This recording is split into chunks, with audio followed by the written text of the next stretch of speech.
Ready.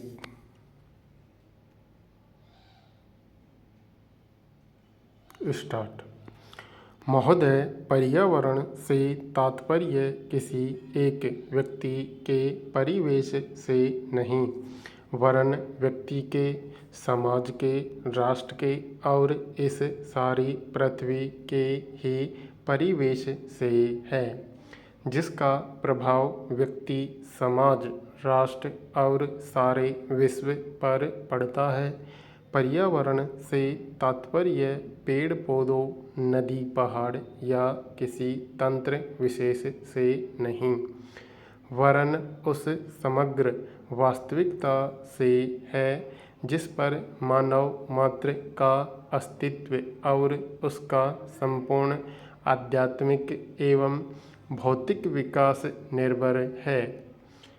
अस्तित्व केवल शारीरिक स्वास्थ्य ही नहीं, मानसिक भी।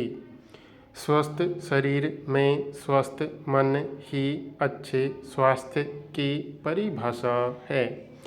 शारीरिक स्वास्थ्य हमारे आहार पर निर्भर है, जिसका स्रोत इस पृथ्वी का जल थल वायुमंडल है।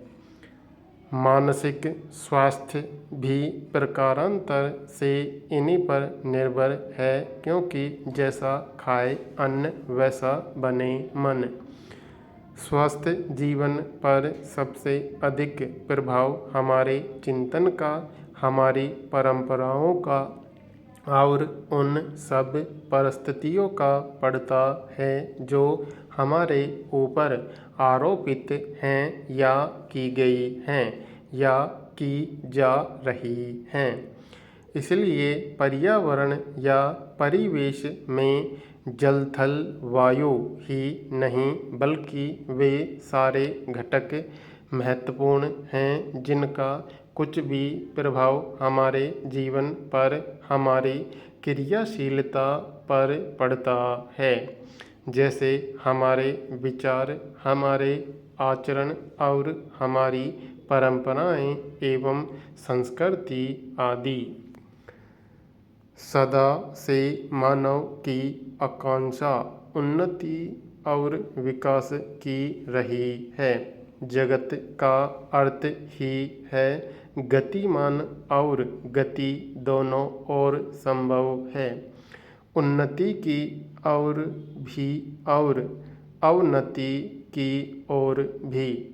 पहली को हम प्रगति कहते हैं, दूसरी को अगति, विगति, अधोगति या दुर्गति कह सकते हैं। वास्तव में मनुष्य ऐसा जटिल प्राणी है जिसमें अनेक विरोधाभासी और असंगत प्रतीत होने वाली प्रवृत्तियां और प्रतिक्रियाएं होती हैं।